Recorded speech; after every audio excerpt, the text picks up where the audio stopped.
أعوذ بالله من الشيطان الرجيم. سورة المدثر مكية. بسم الله الرحمن الرحيم. يا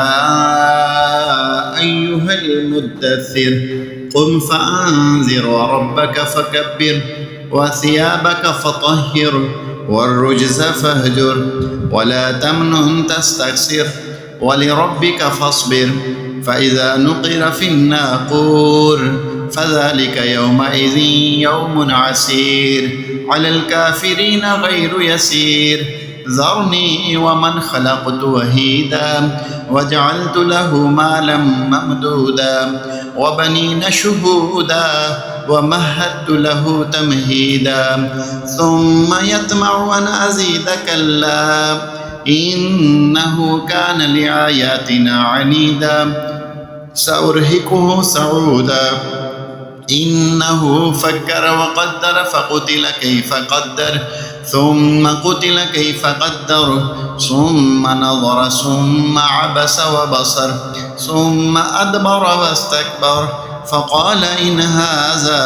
إلا سحر يؤثر إن هذا إلا قول البشر سأصليه سقر وما أدراك ما سقر لا تبقي ولا تذر لواحة للبشر عليها 19 وما جعلنا أصحاب النار إلا ملائكة وما جعلنا عدتهم إلا فتنة للذين كفروا ليستيقن الذين أوتوا الكتاب ويزداد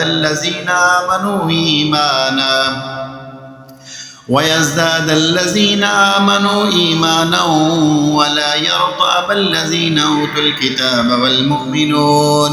والمؤمنون وليقول الذين في قلوبهم مرض والكافرون ماذا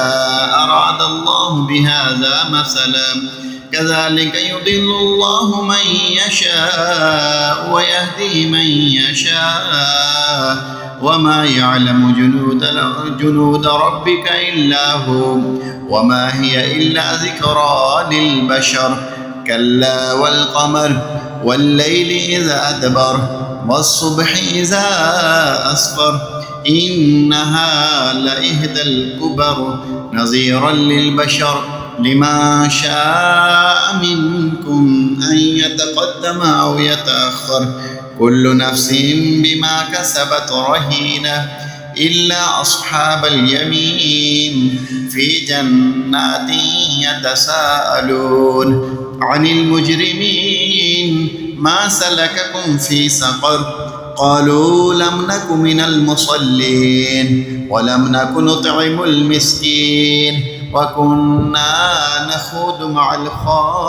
الخائضين وكنا نكذب بيوم الدين حتى أتانا اليقين فما تنفعهم شفاعة الشافعين فما لهم عن التذكرة معرضين كأنهم حمر مستنفرة فرت من قسورة بل يريد كل امرئ منهم أن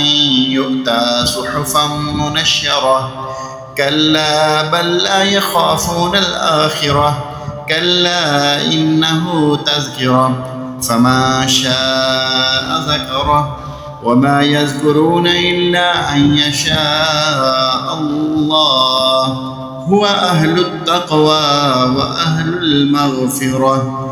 آمنت بالله صدق الله العظيم.